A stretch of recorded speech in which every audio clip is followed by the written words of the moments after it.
हरे कृष्णा भैया। हरे कृष्णा जी। आप सभी भक्तों का श्री कृष्णा भक्ति क्लासेस में स्वागत है। आज की क्लास का शुभारंभ करते हैं। ओम अज्ञानतिमिरान्धस्य ज्ञानाञ्जनशलाकया चक्षुरुन्मिलितं येन तस्मै श्री गुरवे नमः। गुरवे गौरचन्द्राय राधिकाय तदालये कृष्णाय कृष्ण भक्ताय तद्भक्ताय नमो नमः। नमो विष्णुपादाय श्रीमाधव प्रियाय च भक्ति प्रसाद विष्णवे श्रीमते यते नमः। सौम्य गुण चरित्राय गौरवाणी प्रचारिणे भागवत कथा स्वाद दायिने श्री गुरवे नमः। मनोज्ञाय कृतज्ञाय शास्त्र संविदे श्री राधा श्री गोविंद प्राणाय प्रभवे नमः। हे कृष्णा करुणा सिंधु दीन बंधु जगतपते गोपेश गोपिका कांत राधा कांत नमस्ते। तप्त कांचन गौरांगी श्री राधे वृंदावनेश्वरी वृषभानुसुते देवी प्रणमामि हरिप्रिये।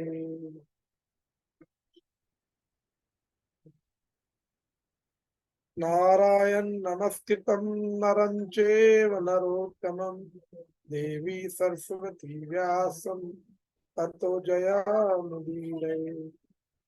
श्री कृष्ण चैतन्य प्रभु नित्यानंद श्री अद्वैत गदाधर शिवासादि गौर भक्तवृंद। हरे कृष्णा कृष्ण कृष्णा हरे हरे हरे राम राम राम हरे हरे। सर्वप्रथम श्रील गुरुदेव के चरणों में असंख्य कोटि दंड प्रणाम करते हुए अपने अहेतु की कृपा प्रार्थना करते हैं और आप सभी भक्तों के चरणों में भी यथा योग्य दंड प्रणाम करते हैं। बोलो जी हरे कृष्णा। हरे कृष्ण प्रभु जी। हरे कृष्ण जी। हाँ गौरांगी, एक मिनट।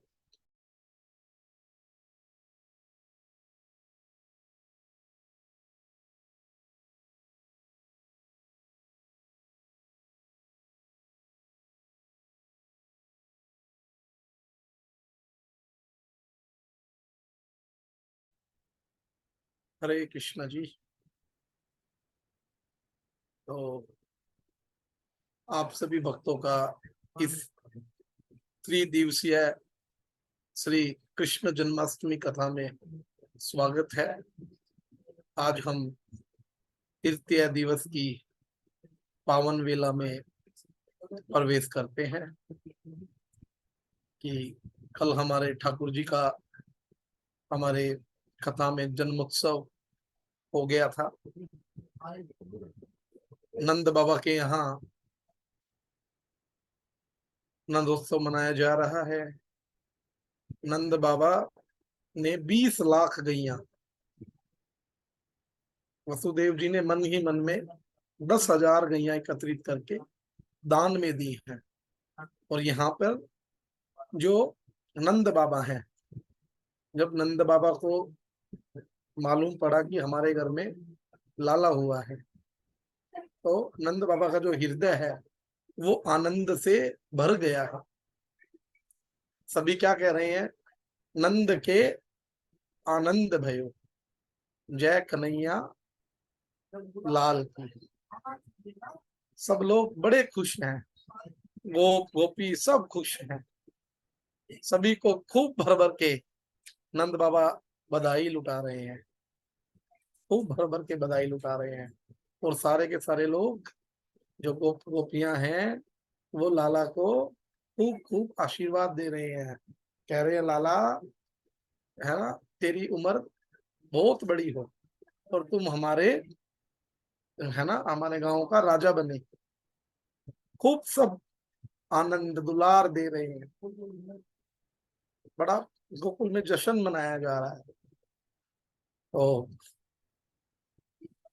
नंद बाबा सोचते हैं कि जो ये आनंद है ना, हमने सबको कुछ ना कुछ दिया, तो हमारा जो राजा है, राजा कौन था, उनके यहाँ का राजा कौन है?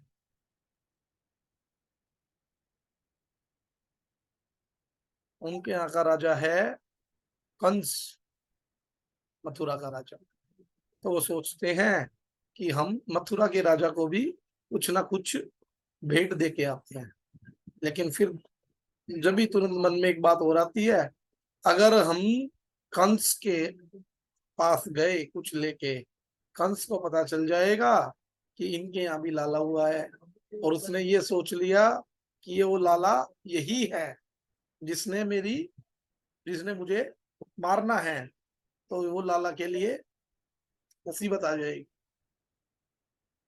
तो वो सोचते हैं कि ये काम करते हैं, जो हम कर देते हैं ना, साल का जो टैक्स पे करते हैं, उस टैक्स पे में ही थोड़ा सा एक्स्ट्रा डाल के और यहाँ पर हम कंस को दे देंगे।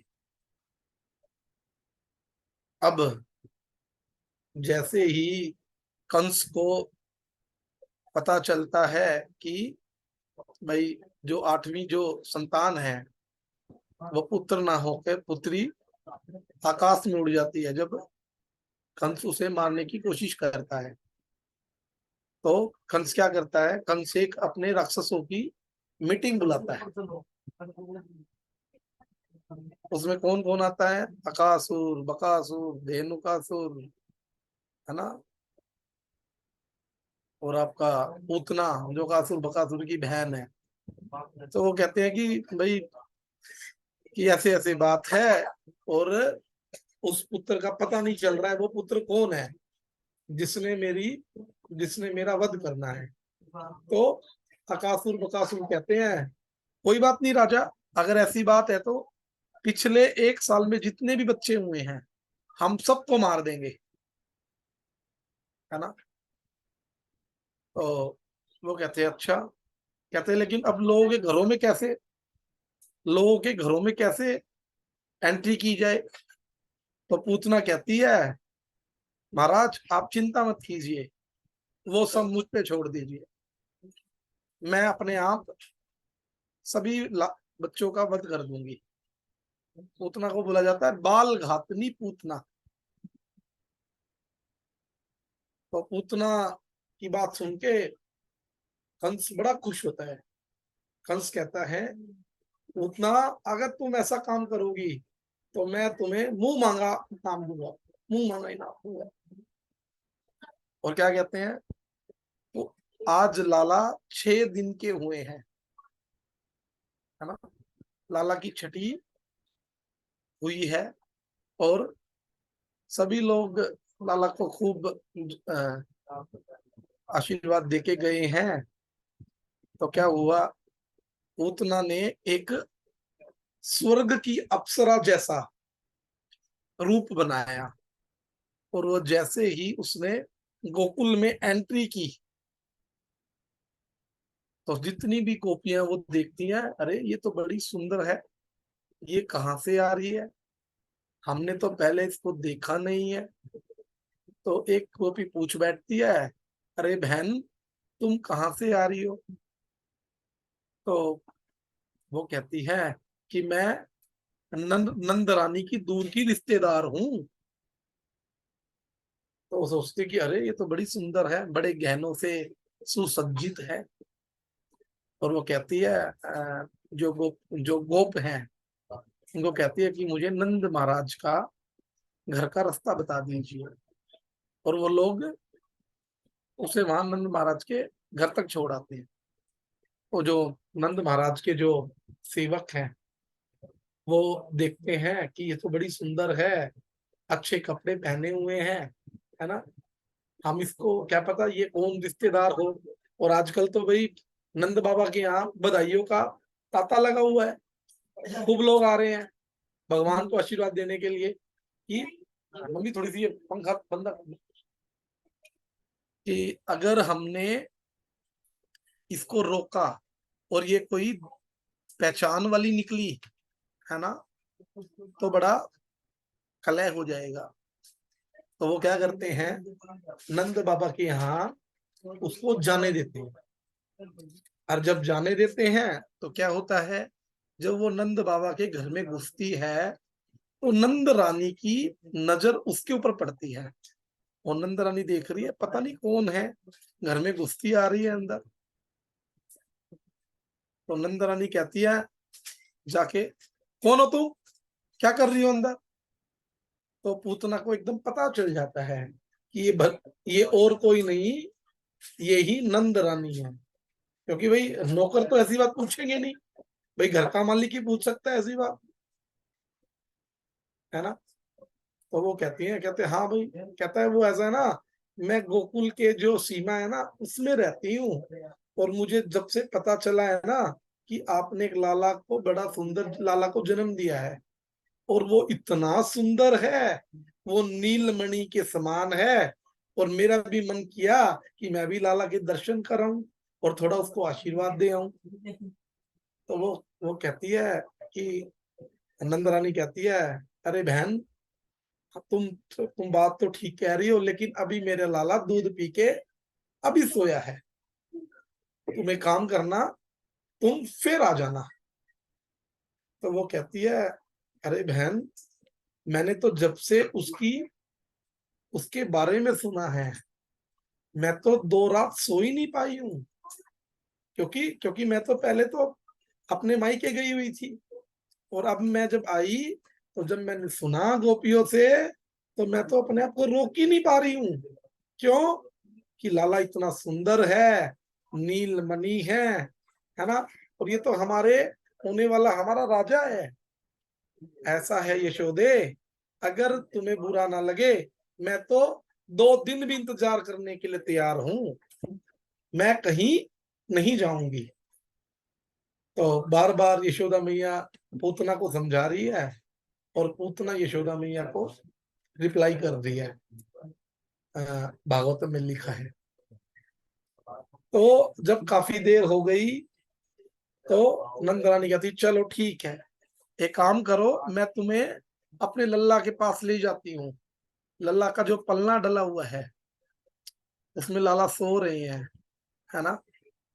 तो क्या होता है, वो कहते हैं कि लेकिन मेरे लाला को छेड़ना नहीं, इसको गोदी में नहीं उठाना जब तक ये उठे नहीं ना। जब ये उठ जाए फिर तुम इससे बात भी करना, इसको आशीर्वाद भी देना, और इसका दर्शन भी कर लेना। लेकिन कब? जब ये उठ जाए। कहता ठीक है, प्रोमिस। लेकिन इधर जो हमारे कन्हैया हैं बड़े नटखट है, वो तो आंख नीचे पड़े हैं, वो तो इंतजार कर रहे हैं कि कब मेरी पूतना मैया आएगी, है ना, कब मेरी मौसी आएगी और मैं उसका दूध पीऊंगा। क्यों भाई? सुखदेव गोस्वामी कहते हैं कि भगवान तो अंतर्यामी है, भगवान तो सब कुछ जानते हैं। हमने 15वें अध्याय में गीता में पढ़ा ना कि भगवान परमात्मा रूप में हर जीव के अंदर विद्यमान है। जब तक परमात्मा कुछ नहीं चाहता, जब तक कोई आदमी कोई कार्य नहीं कर सकता। अब यहाँ पर प्रश्न ये आता है, लोग कहते हैं कि भगवान की इच्छा के बिना पत्ता नहीं हिलता। ठीक बात है, लेकिन जो दुष्ट लोग हैं, दुष्ट लोग कहते हैं, अरे हम थोड़ी ड्रिंक करते हैं, है भाई, ये तो भगवान करा रहा है। भाई अगर भगवान की इच्छा ना होती तो हम दारू शराब ना पीते, नॉनवेज ना खाते, हम गलत काम ना करते। ये सब भगवान की इच्छा है, सब भगवान की इच्छा है। क्यों जी? ठीक कह रहे हैं ना लोग? नहीं, गलत है ये तो। जो अच्छे काम होते हैं वो भगवान करवाते हैं, और जो बुरे काम करते हैं वो हम खुद के मन से करते हैं। भगवान हमें पहले मन तो हमारा कहता है कि हाँ, कि हमें नहीं करना चाहिए, पर हमारा दिल मानता नहीं, तो वो हम अपनी मर्जी से करते हैं, तो उसका जो हमें मिलना चाहिए वो हम अपनी मर्जी से करते हैं, बुरे काम। जी। तो अब देखो, अब बड़ा अच्छा एग्जाम्पल है यहाँ पे कि क्या एग्जाम्पल दूं मैं आपको। एक, अब देखो भाई, भगवान तो क्या चाह रहे हैं, जब हम कोई भी कार्य करते हैं, कोई गलत कार्य करते हैं, एक बार मन हमारा बोलता है ना कि ये गलत है, बोलता है नहीं बोलता है, जब हम कोई गलत कार्य करते हैं तो हमारा मन जी। जरूर बोलता है एक बार कि ये गलत है, लेकिन क्या हम मानते हैं? हम नहीं मानते। हम क्यों नहीं मानते? क्योंकि हम काम, क्रोध और लोभ, इसके चक्कर में पड़ के, इसके चक्कर में पड़ के और हम क्या कर बैठते हैं, गलत काम कर बैठते हैं। अब आप एक छोटी सी बात बताओ, अगर देखो कोई कोई बेटा है ना, कोई लड़का है, उसके पापा कह रहे हैं जी हमारा तो बहुत अच्छा कपड़े का शोरूम है, लेकिन बेटा अपने बाप की बात से सहमत नहीं होता। वो कहता है जी मैं तो जी गोल्ड का बिजनेस करूंगा। तो उसके पापा कहते हैं कि बेटा हमें गोल्ड का एक्सपीरियंस नहीं है, हम गोल्ड के बारे में जानते नहीं है क्या क्या है, और बेटा अगर तुम उसका वो करोगे, बिजनेस करोगे, तो तुम्हारा नुकसान हो जाएगा। लेकिन वो बेटा कहता कि ना, मैं तो भाई गोल्ड का बिजनेस करूंगा। तो कहते भाई अगर तुमने फिर भी करना है तो तुम कर लो, लेकिन बाद में दोष मुझे मत देना।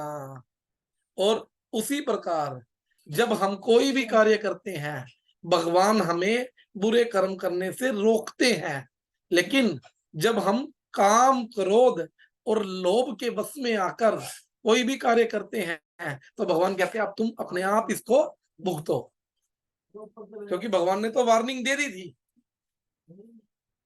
लेकिन लोग क्या कहते हैं, ओ जी ये तो भगवान की इच्छा से हो रहा है, हम थोड़ी कर रहे हैं। ये गलत है बिल्कुल। पिता ने तो कहा था बेटे को, बेटा नहीं करना, है ना, बेटा बेटा पानी में नहीं जाना, गहराई बहुत ज्यादा है। लेकिन बच्चे ने कहा कि मैं तो ट्यूब लेके चला जाऊंगा। हाँ जी। तो कल को अगर बेटा डूबेगा तो किसकी गलती है? वो खुद की गलती है, उसको खुद वो करना पड़ेगा, है ना।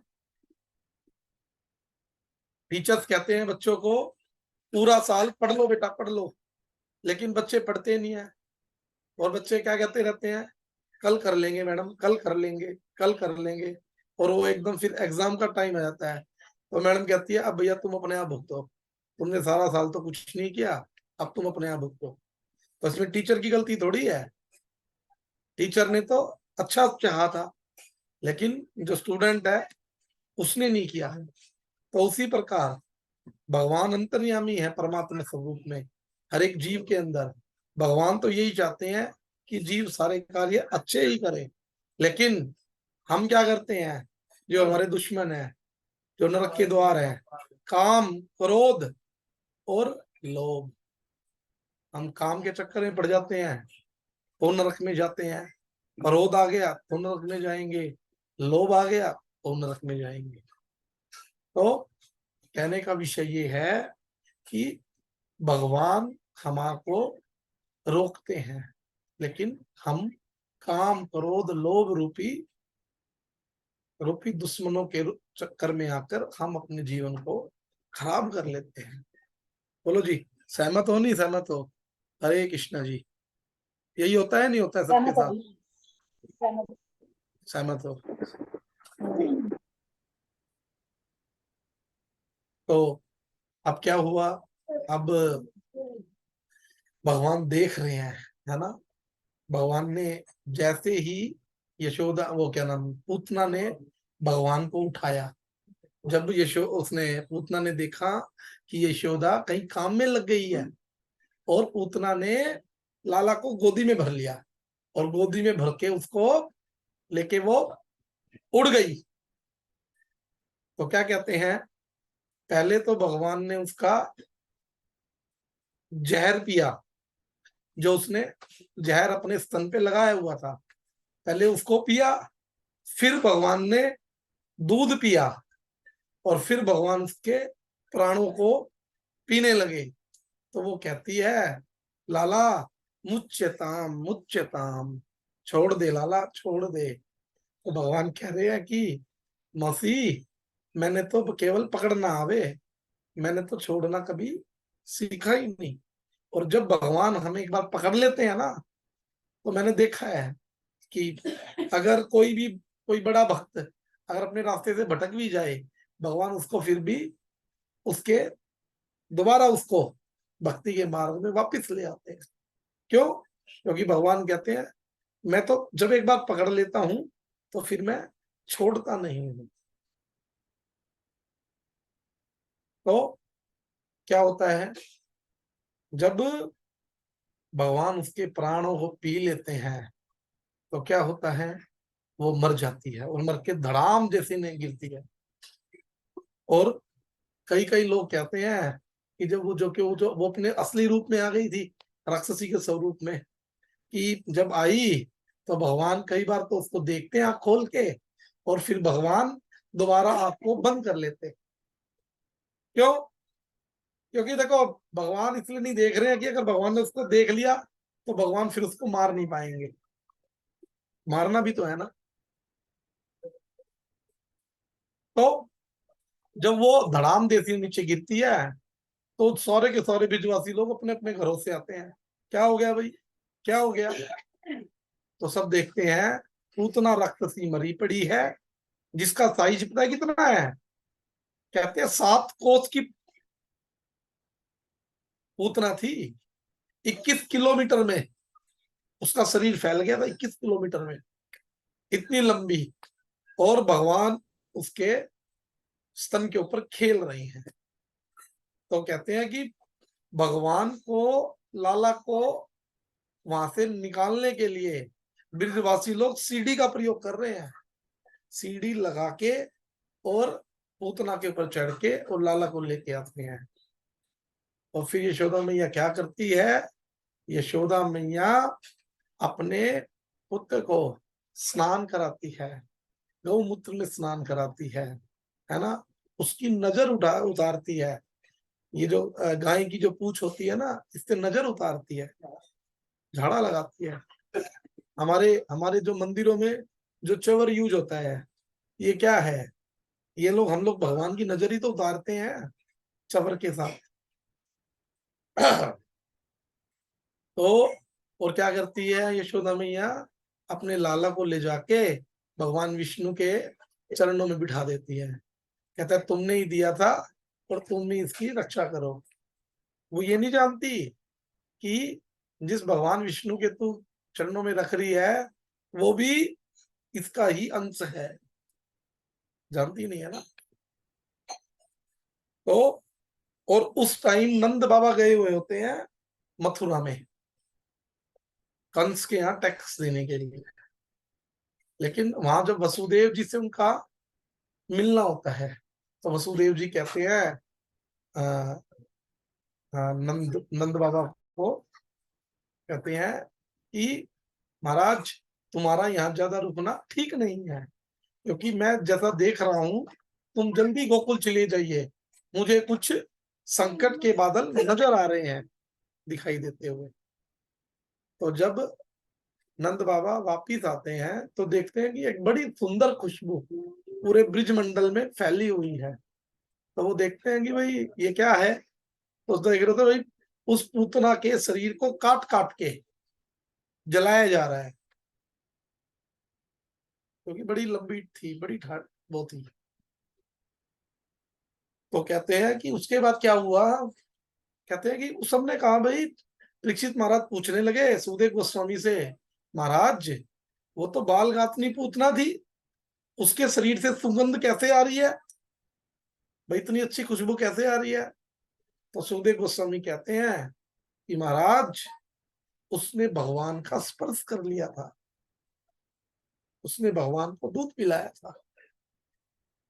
भगवान का स्पर्श करने मात्र से हमारे हृदय में आनंद आ जाता है, हम पवित्र हो जाते हैं। और बल्कि भगवान ने तो उसको अपनी माँ की गति दी है वो लोग धाम में।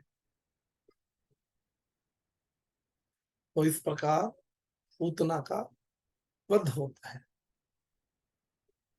उसके बाद भी भगवान ने अनेकों अनेकों बकासुर, तीर्णासुर, है ना, अरिष्टासुर, अनेकों अनेकों राक्षसों का वध किया भगवान ने, है ना। अब एक दिन क्या हुआ, एक दिन भगवान की जो शिकायत थी, बलराम ने भगवान की शिकायत की यशोदा मैया को कि भाई लाला ने माटी खाई। तो यशोदा मैया पूछ रही है, लाला तुमने माटी खाई? कहता ना मैया, मैं बिल्कुल झूठ नहीं बोल रहा, मैंने कोई माटी नहीं खाई। तो मैया कहने लगी, ये जो तेरे सबरे सखा हैं, क्या ये भी झूठ बोल रहे हैं? कहता हाँ, ये सारे झूठे हैं। कहता और दाऊ जी, तेरे दाऊ भैया? कहता ये तो सारे झूठों का लीडर है, ये तो झूठ बोलता है, ये मुझसे जलता है। और भैया तुझे पता है, ये मुझे कहता है कि तू तो नंद बाबा यशोदा मैया का बेटा नहीं है, तुझे से बाहर से लोग हम खरीद के लाए थे।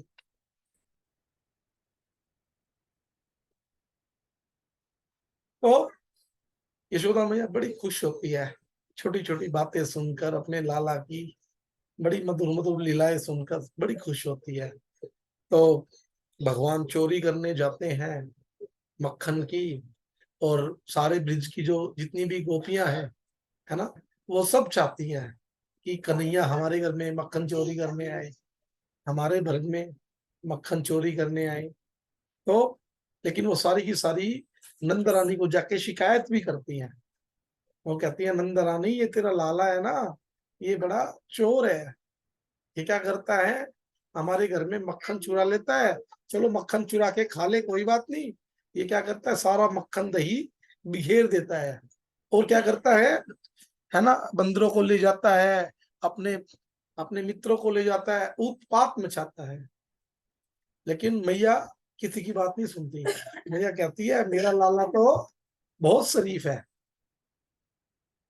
ये कुछ नहीं कहता किसी को, तुम सारी की सारी, है ना, झूठी हो। तो एक ब्रिज में एक मोटी गोपी थी, है ना। उसने एक बार एक तरकीब बनाई कि भाई मैं लाला को पकड़ के दिखाऊंगी, और ये नंद रानी अपने आप में क्या बनती है, इसको मैं दिखाऊंगी रंगे हाथ पकड़ के। तो वो क्या करती है, वो एक प्लान बनाती है, वो एक प्लानिंग बनाती है, और गोपियों को इकट्ठी करके, और जितनी भी जो मटकियां हैं, उसको छीके पे बांध के, और उसके साथ घंटियां लटका देती है कि अगर कृष्णा आएंगे, लाला आएगा, जब वो मक्खन चुराएगा, तो ये घंटियां बजेंगी और हमें पता चल जाएगा। तो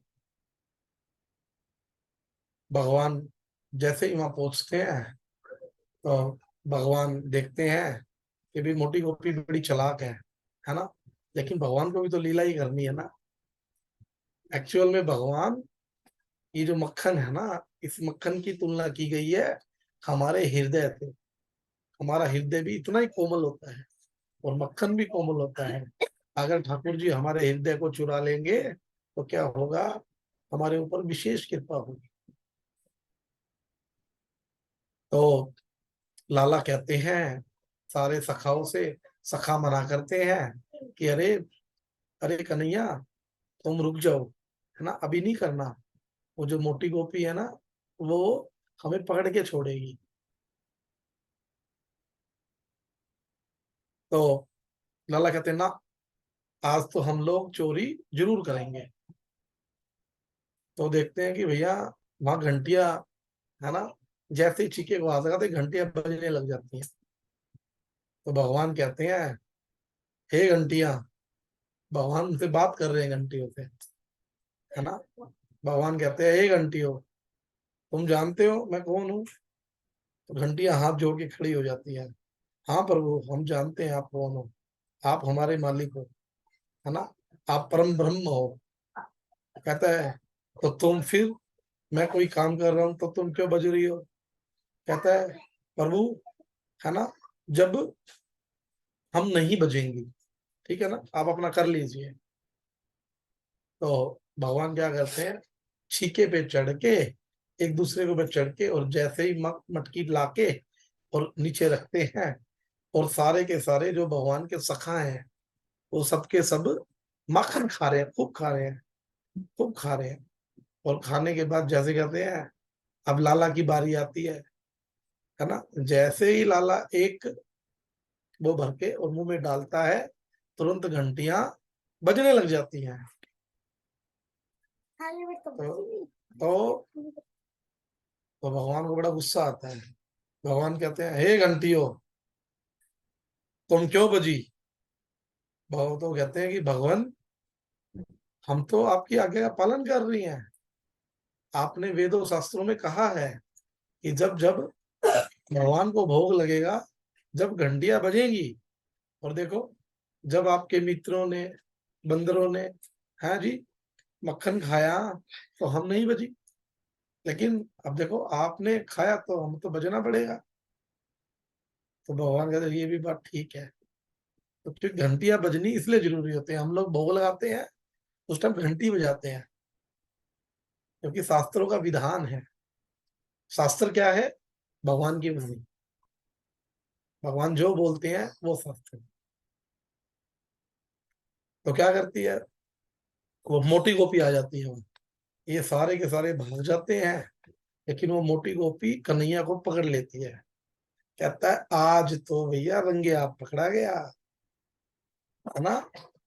तेरी माता मेरे को बड़ा चिढ़ाती थी, कहती थी कि तू तो हमारे लाला के पीछे पड़ी हुई है, तू तू तो हमारे लाला का झूठा नाम लगाती है, तू तो हमें बदनाम करने पर तुली हुई है? हमारा लाला तो बहुत अच्छा है ना, मलाला चोरी नहीं करता, है ना। अब जाके नंद रानी को दिखाऊंगी और यहाँ बांध के रखूंगी, और नंद रानी को बुलाऊंगी, ये देख, तेरे लाला ने चोरी की है, और तू बड़ी इसकी वो लेती थी, साइड लेती थी, आज पता चलेगा तेरे को। तो भगवान ने क्या किया, ठीक है भाई, अब वो मोटी गोपी भगवान को बांधने की कोशिश कर रही है। अब ठाकुर जी ऐसे थोड़ी बनते हैं, ठाकुर जी तो प्रेम रूप में बनते हैं। ठाकुर जी ने तो यशोदा मैया से बंधना स्वीकार नहीं किया था, लेकिन जब उसने देखा कि भैया मैया थक गई है जी, अगर मैं मैया से नहीं बंधूंगा तो मैया को लगने लगेगा मैं भगवान हूँ, है जी, है ना। तो अब वो गोपी भगवान को बांधने की कोशिश कर रही है। अब भैया एक तो मोटी, एक तो मोटापा इतना है, और दूसरा भैया 1 घंटा हो गया, भगवान बंध ही नहीं पा रहे, पसीनो पसीना हो गई। तो वो कह रही है, लाला तू बंध जाना है। तो वो हमारे कन्हैया कहते हैं कि मौसी, तुमको बांधना ना आवे, लो मैं तुम्हें सिखा देता हूँ। कहती ठीक है लाला। अब मोटी गोपी को हाथ में रस्सी लेके और मोटी गोपी को भगवान बांध रहे हैं, और भगवान बांध के और बिल्कुल टाइट कर देते हैं। और फिर पूछते हैं, मौसी आप ठीक है? कहता जी ठीक है। कहता आप सीख गए? कहता हाँ सीख गए। कहता अब तुम मुझे खोलो। कहता भैया यही तो कह रहा था मैं, मुझको तो बांधना आवे, मुझे तो खोलना सिखाया ही नहीं किसी ने। और भगवान क्या करते हैं, उस मोटी गोपी को बांध आते हैं। तो इस प्रकार भगवान ब्रिज में बड़ी सुंदर सुंदर लीलाएं करते हैं। लीलाएं तो भगवान की बहुत है। 3 दिन क्या, 30 दिन क्या, 3 साल छोटे पड़ जाए, हरे भगवान कितनी सुंदर कृष्णा। सुंदर लीलाएं हैं। एक एक बात और बताना चाहूँ। हरे हाँ कृष्णा। जी, हरे कृष्णा जी, बोलिए। हाँ जी, और ये माखन चोरी की लीला भगवान ने कुल 1.5 साल की उम्र में ही शुरू कर दी थी, और पहली चोरी इन्होंने अपने ही घर में की थी। जी,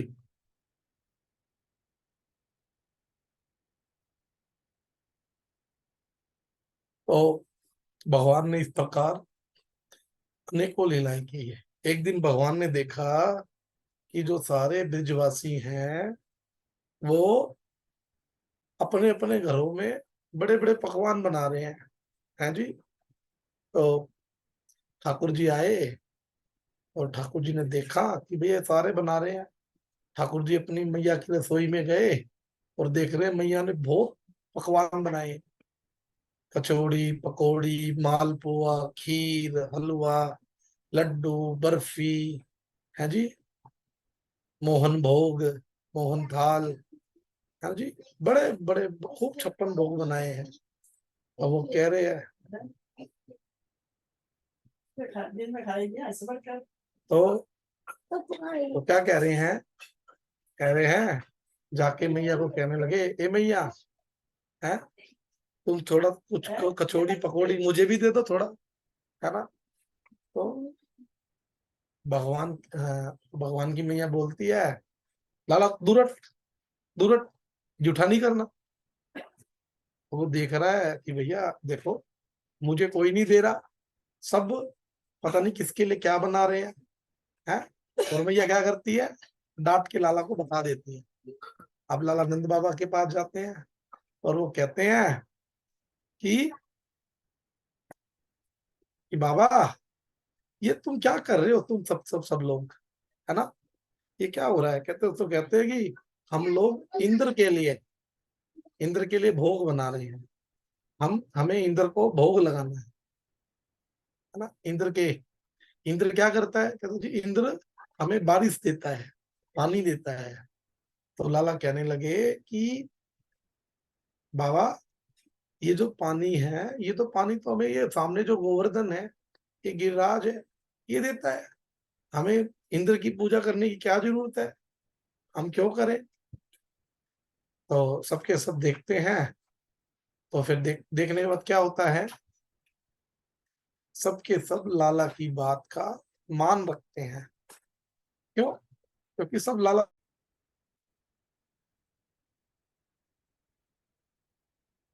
हरे कृष्ण। तो क्या होता है, तो सारे के सारे मिलके कहते हैं कि ठीक है लाला, हम सब लोग ये जो भोग लगाए हैं ना, ये सारे के सारे भोग हम गोवर्धन जी को लगाएंगे, है ना, अगर तू लाला तू कहता है तो जो इंद्र देवता के जो बादल हैं, उन बादलों को पता चलता है कि ये जो जितने भी वो है ना ब्रिजवासी हैं, ब्रिजवासी सारे के सारे फल सामग्री लेके, भोग सामग्री लेके गोवर्धन की तरफ जा रहे हैं, है ना। आपकी बार इंद्र देवता को ये लोग कोई पूजा नहीं कर रहे, कोई कुछ नहीं कर रहा। तो वो जाके अपने महाराज इंद्र को बताते हैं कि महाराज ब्रिजवासियों ने आपकी पूजा करनी बंद कर दी है, और एक छोटा सा लाला है, उसके कहने से ये पूजा बंद की है। तो इंद्र कहता है, अच्छा ये दुस्साहस किया ब्रिजवासियों ने, तो कहते हैं कि जाके तुम सारे ब्रिजमंडल को डुबो दो, इतनी तेज बारिश करो। तो जैसे ही फिर बारिश शुरू होती है, तो क्या होता है, बारिश जब शुरू होती है तो क्या होता है, कहते हैं कि भगवान इस गोवर्धन को अपनी अ, चितली उंगली पे, है ना, सबसे छोटे वाली उंगली पे इसको धारण कर लेते हैं, वो धारण कर लेते हैं। तो सारे के सारे कहते हैं, गोप, है ना, ग्वाल बाल कहते हैं, अरे कन्हैया, है ना, तुमको तो दर्द भी तो हो रहा होगा, तूने इतना बड़ा पर्वत अपनी उंगली पे उठा लिया। हम एक काम करते हैं, हम भी तेरी थोड़ी थोड़ी मदद कर देते हैं। और जितने भी सारे के सारे जो ग्वाल बाल हैं, गोप हैं, वो अपना अपना डंडा लगा लेते हैं। तो ये कहता है, अब भैया अब बहुत देर हो गई है ना, अब एक काम करो, तू अपना, है ना, तू थोड़ा साइड हो जा। तो भगवान कहते हैं कि अच्छा मैं साइड हो जाऊं, देख लो। वो कहता है कि तूने थोड़ी उठा रखा है, ये तो हमने उठा रखा है तुमने डंडों पे। तो भगवान कहते हैं ला मैं हटा देता हूँ हाथ। जैसे ही ठाकुर जी हाथ उठाने की कोशिश करते हैं, सारे के सारे नीचे होने लग जाते हैं। तो भगवान को कहते हैं कि ना ना ना लाल, तू ही उठाए रख, तू ही उठाए रख। और भगवान उस गिरि गोवर्धन को 7 दिन तक, है ना, 7 कोस के 7 दिन तक उठाए रखते हैं। और जब इंद्र को पता चलता है, इंद्र पूछता है अपने बादलों से कि भाई सारे के सारे ब्रिजमंडल ब्रिजवासी मर गए होंगे हैं जी, इतना बारिश की, इतनी मूसलाधार बारिश की। तो कहते हैं देखने आता, कहता भाई कोई नहीं मरा। और क्या देख रहे हैं कि भगवान ने गिरिराज गोवर्धन अपनी चितली उंगली पे उठाया हुआ है। तो इंद्र को पता चल जाता है कि ये बच्चा और कोई नहीं, ये तो कौन है, ये तो साक्षात कृष्ण है, परम ब्रह्म है। इसके सामने हमारी चलने वाली नहीं है। और वो क्या करते हैं, और इससे पहले तो जितने भी ब्रिजवासी लोग गोवर्धन की पूजा करते हैं, गोवर्धन की पूजा करके गोवर्धन को खूब 56 भोग खिलाते हैं, खूब खिला रहे हैं। और भगवान क्या कर रहे हैं, भगवान स्वयं गोवर्धन के रूप में, है ना, गोवर्धन और भगवान श्री कृष्ण में कोई अंतर नहीं है। तो भगवान स्वयं खा रहे हैं। और क्या भगवान इतने लंबे लंबे हाथ कर ले रहे हैं, खूब खा रहे हैं, है ना, लोगों के घरों में से भी निकाल निकाल के ला रहे हैं, है ना। तो जब भगवान और मांगने लग जाते हैं, सारा मानसी गंगा का जल पी लेते हैं, सारा राधा कुंड का सब कुछ सारा पी लेते हैं। और भगवान हम लंबे लंबे हाथ करके कहते हैं अन और अन और अन और। तो गांव का नाम पड़ जाता है अनयोर। अनयोर, आप जतीपुरा से निकलोगे दान घाटी से, तो गांव आता है 2 किलोमीटर के बाद अनयोर। तो इस तरीके से भगवान की बड़ी गोवर्धन उत्सव मनाया जाता है। भगवान खाते हैं, है। तो सब कहते हैं कि लाला तेरा तेरा तेरा तेरा तो ये गोवर्धन है, ये महाराज है, गिरिराज महाराज है, ये बड़ा खाता है जी। लेकिन जब क्या करते हैं, जब भगवान देते हैं तो कई गुना करके वापिस दे देते हैं, कई गुना करके वापिस दे देते हैं।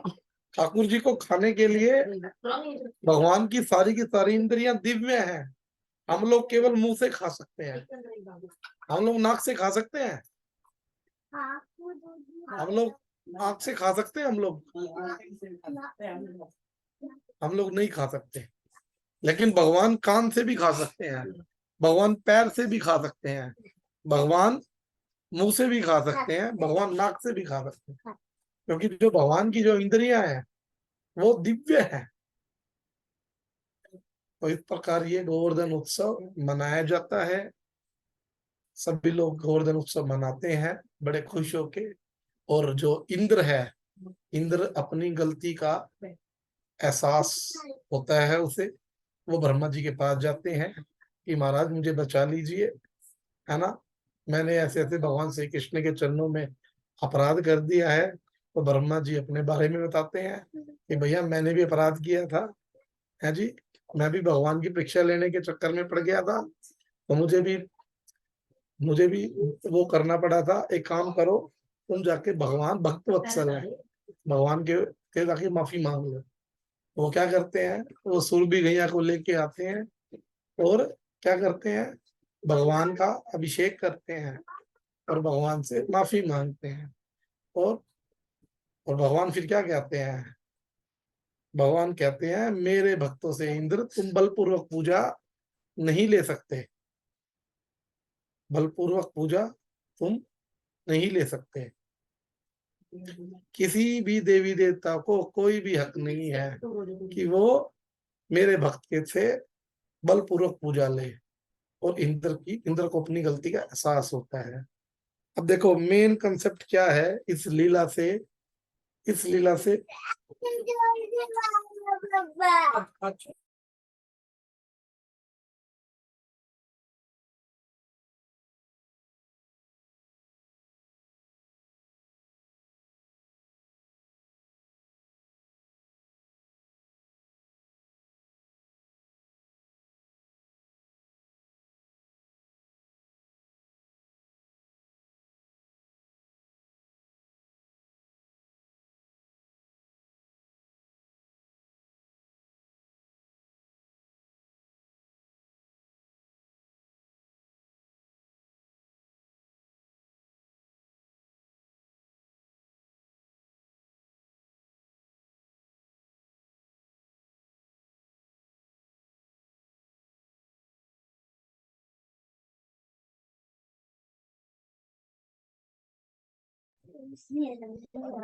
हरे कृष्णा जी, माफी चाहता हूँ।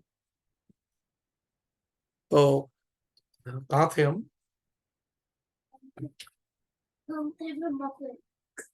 अ, हाँ जी, वो इंद्र को गलती का एहसास होता है। तो जो ये भगवान की जो गोवर्धन लीला है, इससे भगवान हमें क्या शिक्षा दे रहे हैं? ये गोवर्धन लीला क्या शिक्षा दे रही है? आप में से कोई बताएगा?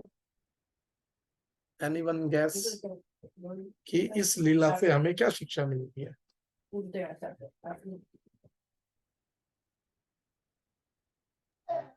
एक बार प्रभु जी फिर से repeat जो भगवान ने ये जो गोवर्धन लीला की, इस गोवर्धन लीला से हमें क्या शिक्षा मिलती है? कि हमें एक कृष्ण होकर सिर्फ भगवान कृष्ण की भक्ति करनी चाहिए, ना कि किसी और की शरण लेनी चाहिए। और जो आपने पहले लीला बताई ब्रह्मा जी वाली और ये इंद्र जी की, इनमें से दोनों में ये है कि जो इंद्र जी ने किया था उसमें आ, आ, उन्होंने उन्होंने कृष्ण जी को ब्रजवासियों के पास लेके आए थे, तो वो उतना उन्हें इसका ये भोगना नहीं पड़ा था। पर जो ब्रह्मा जी थे उन्होंने ग्वालों को कृष्ण जी से दूर कर दिया था। तो जो ज्यादा मतलब जो अ, गलत किया था वो ब्रह्मा जी ने किया था। तो वैसे तो चोरी ज्यादा मानी जाती है, पर इस इन दोनों में थोड़ा उल्टा है। जी जी, ठीक है। देखो, बड़ा अच्छा, बड़ा अच्छा बताया इन्होंने, राधिका जी ने। थोड़ा सा मैं और थोड़ा क्लियर कर देता हूँ कि भगवान हमें गोवर्धन लीला से ये संदेश देना चाहते हैं कि जितने भी ये ब्रजवासी हैं ना, ये सभी के सभी भगवान के भक्त हैं।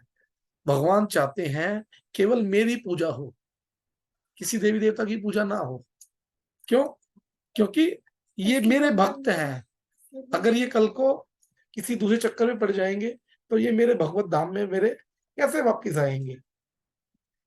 और लेकिन हमारे हमारे उसमें क्या किया जाता है, हमारे समाज में कहते हैं कि भाई किसी को भी मान लो, सब बात एक ही है ना।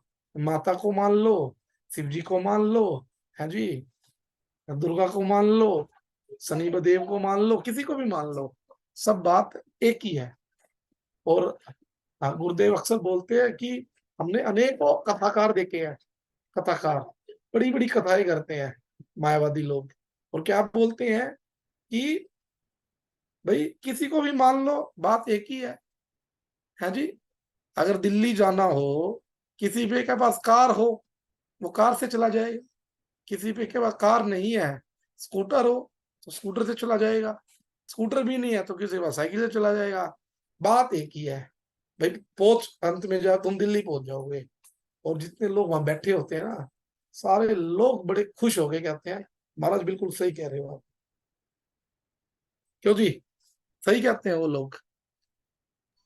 नहीं किसी को भी प्रभु जी। मान लो, किसी को भी मान लो, एक ही है। तो ऐसा वो बिल्कुल गलत बोलते हैं। एक बात बताओ, क्या हमारे भगवान का धाम दिल्ली है? हमारे भगवान का नाम दिल्ली नहीं है। दिल्ली तो ईट रोड़ी पत्थर से बना हुआ है जी। हमारे भगवान का धाम चिंतामणि, पारस मणियों से युक्त है।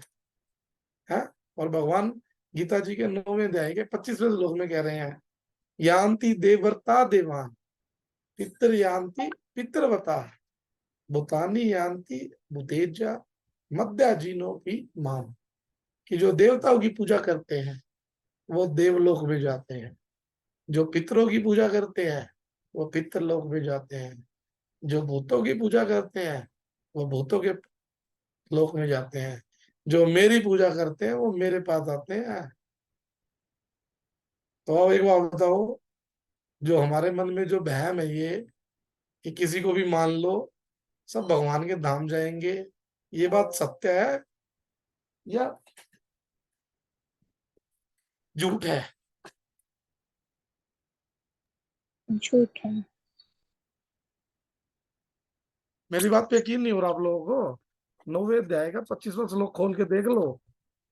जी प्रभु जी, उसमें कहते हैं कि हाँ, कि जो देवी देवताओं को मानते हैं वो उनके पास जाते हैं। मतलब जो भगवान कृष्ण की शरण लेंगे वो उन्हीं के धाम जाएंगे। बाकी जिन जो जिसको जिस माता को मानेगा, देवता को मानेगा, अपने माता पिता जो को भगवान के रूप में मानेगा, वो उन्हीं के लोकों में जाएंगे।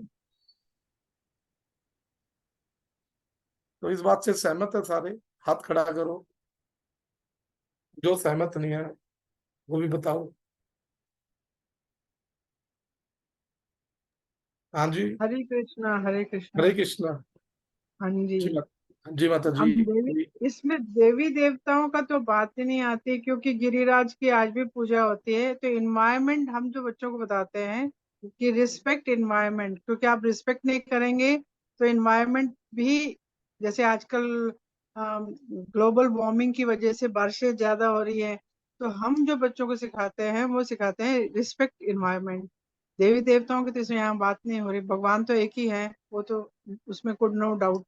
पर हम जो बच्चों को सिखाते हैं कि रिस्पेक्ट इन्वायरमेंट, अगर नहीं करोगे, जो इन्वायरमेंट को खराब करोगे, उसका भी हमें जी भुगतना पड़ेगा। वो तो प्रकृति की, देखो प्रकृति की हाँ, रिस्पेक्ट प्रकृति की। करना, हाँ, हाँ प्रकृति की रिस्पेक्ट करना हमारा सबका फर्ज है, हम सबका धर्म है, हमें करनी चाहिए। इवन हमें देवी देवताओं की भी रिस्पेक्ट करनी चाहिए।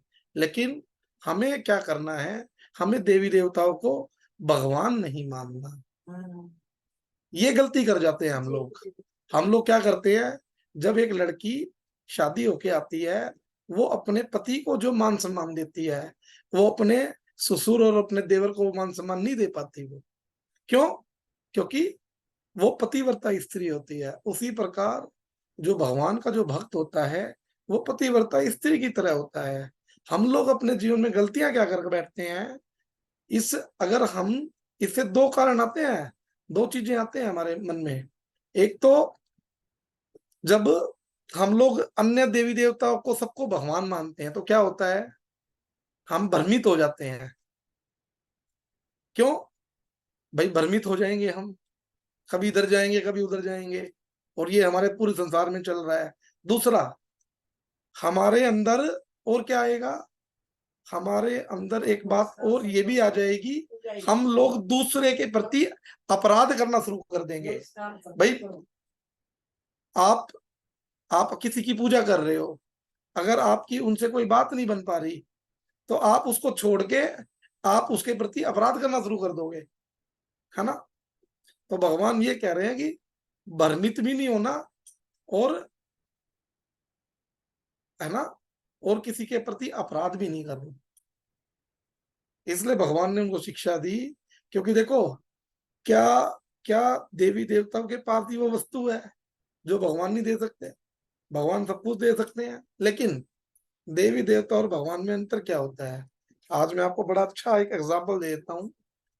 कहते हैं कि भगवान के हम लोग बच्चे हैं सब, क्योंकि भगवान ने गीता जी में क्या कहा, ममे वांसो जीव लोका जीव भूता सनातना, ये जीव मेरे अंश हैं, हम लोग भगवान के अंश हैं। तो भगवान क्या करते हैं, भगवान अपने बच्चों का मंगल चाहते हैं। लेकिन अगर इधर देवी देवता की बात करो आप, तो देवी देवता क्या करेंगे, देवी देवता आपको कोई वस्तु दे देंगे, लेकिन आप उस वस्तु से कुछ भी करो, किसी का गलत करो ठीक करो, देवी देवताओं का उससे कोई मतलब नहीं है। लेकिन भगवान ये देखते हैं कि अब इस मेरे बच्चे को इस चीज की आवश्यकता है ना, और इससे इसका मंगल होगा, तो भगवान उस वस्तु को खूब देते हैं। आपको एग्जांपल देता हूं मैं, जो इस्कॉन के फाउंडाचार्य हैं AC भक्तिवेदांत स्वामी महाराज जी, जब वो 1923 की बात है, 1923 में उनके गुरुजी ने, भक्ति सिद्धांत सरस्वती गोस्वामी ठाकुरपाद जी ने उनको बोला कि जब तुम्हारे पास कभी धन हो ना, तुम क्या करना, तुम भगवान के ग्रंथ छाप के और प्रचार करना। वो खूब, उन्होंने दवाइयों का काम किया, उन्होंने बिजनेस किया, उन्होंने कई काम किए, लेकिन सारे के सारे कामों में उनका नुकसान हो गया। इवन कहते हैं जो उनकी पत्नी थी ना, पत्नी ने भागवतम बेच के गद्दी के भाव में, और उससे भी चाय पी ली, है ना। तो लेकिन जब AC भक्तिवेदांत स्वामी महाराज जी निकले, जब उन्होंने घर छोड़ दिया, तो उसके बाद फिर भगवान ने कितना दिया उनको, आज आप जान रहे हो पूरे विश्व में, है जी, कितना दिया हम लोग सोच भी नहीं सकते। तो भगवान अपने भक्त को सब कुछ देते हैं, लेकिन कब देते हैं? जब भगवान जानते हैं अब इसका ये कोई मंगल कार्य करेगा, ये वापिस नहीं जाएगा। जैसे कि आप सब माताएं हैं, ठीक है ना, जब छोटा बच्चा होता है, जब छोटा बच्चा हमारे से चाकू मांगता है जी, जब हम लोग सब्जी काट रहे होते हैं, फल काट रहे होते हैं, छोटा बच्चा आता है हमारे पास, वो बोलता है कि मम्मी ये चाकू मुझे दे दो, क्या वो चाकू उसको दोगे? नो नो बोलो हाँ।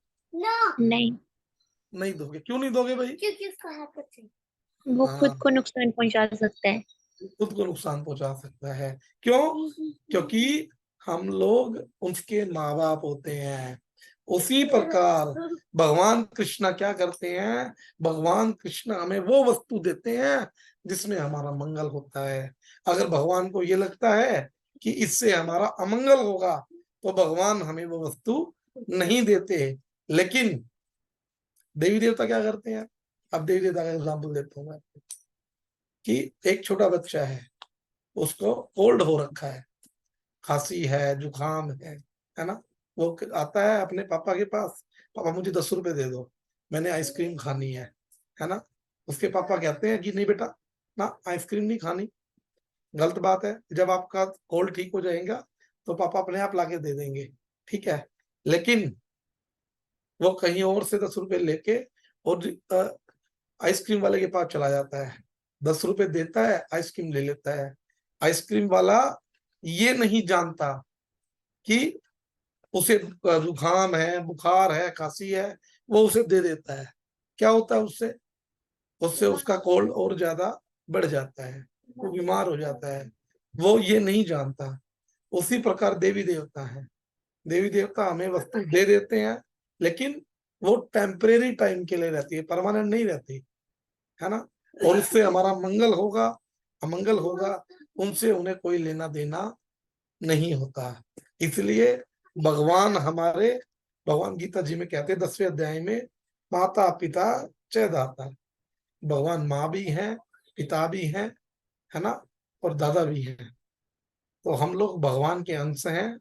भगवान की सेवा करना हमारा धर्म है, हमारा स्वभाव है। जीवेर स्वरूप है कृष्णेर नित्य दास। कि जीव का स्वरूप क्या है? भगवान श्री कृष्ण की नित्य सेवा करना। तो इस गोवर्धन लीला से हमें यही शिक्षा मिलती है कि हमें भगवान की सेवा करनी चाहिए। देवी देवता को प्रणाम करो, रिस्पेक्ट करो, लेकिन उनको अपने भगवान के रूप में मत बिठाओ। क्यों? नहीं तो कोई भी ये नहीं कह पाएगा। कल भी मैंने कहा था, मेरे तो गिरधर गोपाल दूसरों न कोई। क्योंकि अगर जिस दिन आप ये बोल दोगे दूसरों न कोई, तो ये जानना आप भगवान को तत्व से जान गए हो। जो भगवान ने गीता जी के 4थे अध्याय के 9वें श्लोक में कहा है, जन्म कर्म चैमेव दिव्यम यो एति तत्वता, कि जो मुझे मेरे जन्म और मेरे कर्म को दिव्य को जानता है उसका फिर इस भौतिक संसार में इसको आना नहीं पड़ता, वो मेरे परम धाम को चला जाता है। तो जो भगवान को जानता है वही भगवान का असली भक्त है। ठीक है, तो ये गोवर्धन लीला है हमारे ठाकुर जी। आगे कंटिन्यू करें या फिर बाद में लें?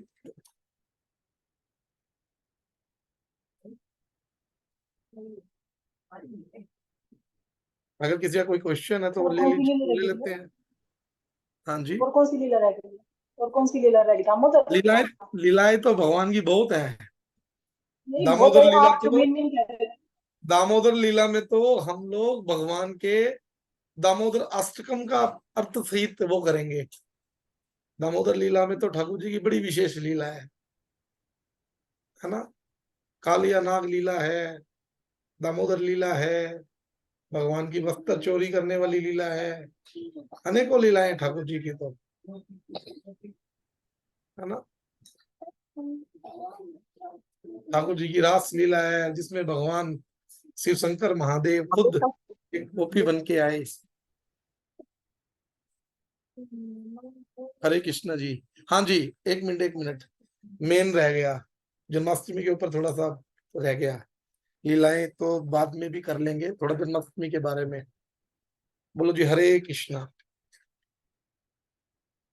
जन्माष्टमी के विषय में गुरुदेव के द्वारा जो एकादशी महात्म्य ग्रंथ है, गुरुदेव ने बड़ा अच्छा लिखा है। उसमें मैं थोड़ा सा आपके साथ साझा कर लेता हूँ।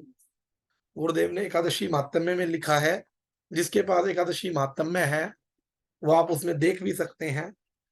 उसमें देखो लिखा हुआ है, वर्जनिया परतयनेन सप्तनेन सप्तमी सहिता अष्टमी सक्सापि न कर्तव्या सप्तमी संयुताष्टमी।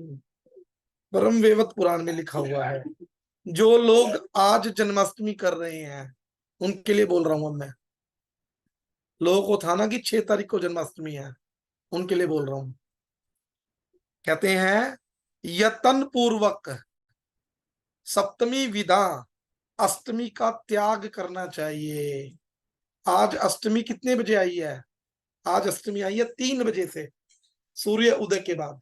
अगर वो सूर्य उदय से पहले होती 1 मिनट भी तो जन्माष्टमी आज मनाई जाती, लेकिन वो आई सूर्य उदय के बाद, तो जन्माष्टमी चली गई अगले दिन में, मतलब कल।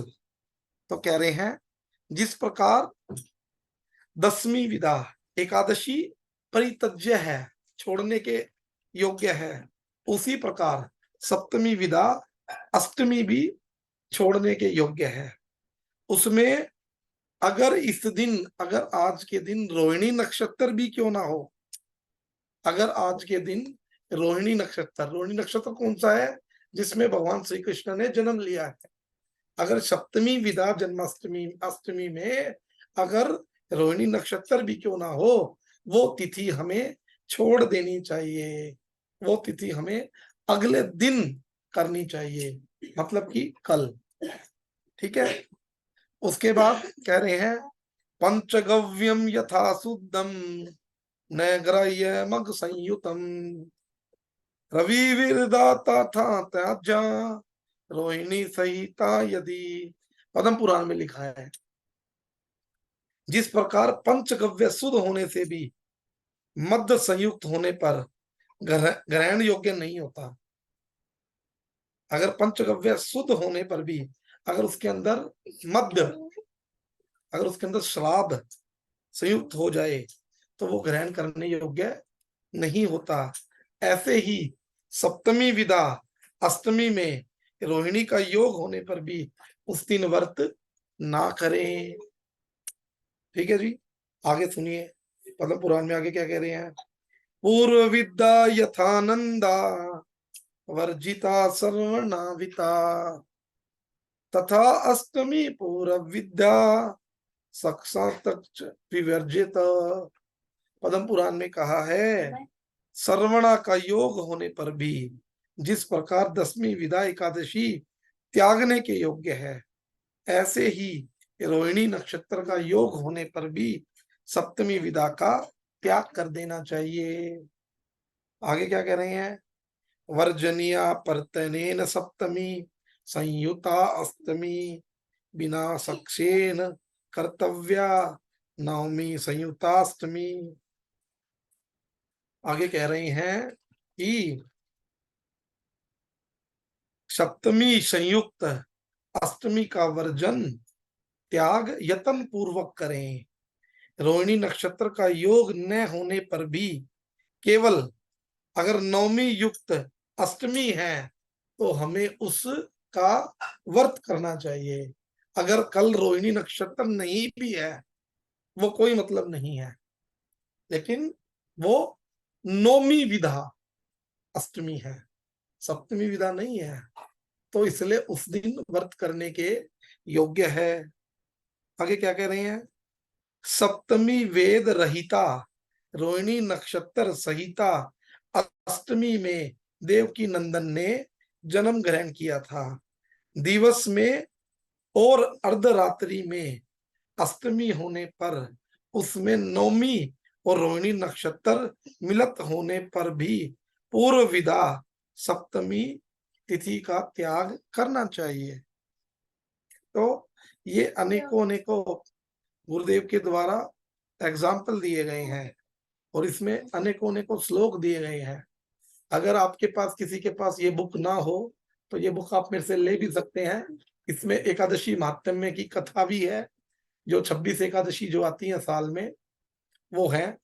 और अब की बार जो हमारी एकादशी तिथि आ रही है वो भी द्वादशी में व्रत है, जो कि 11 तारीख को सेलिब्रेट होगा। और कहते हैं कि जो ये एकादशी है, एकादशी जन्माष्टमी है, जन्माष्टमी का व्रत करने से 100 वर्षों के पाप हमारे खत्म हो जाते हैं और 20 करोड़ एकादशी के फल के बराबर जन्माष्टमी का व्रत करना माना गया है कि जन्माष्टमी का व्रत हमें जरूर करना चाहिए, क्योंकि इसमें 20 करोड़ एकादशी करने का फल मिलता है। तो इस प्रकार कहते हैं कि हमें भगवान की जन्माष्टमी के उत्सव को मनाना चाहिए।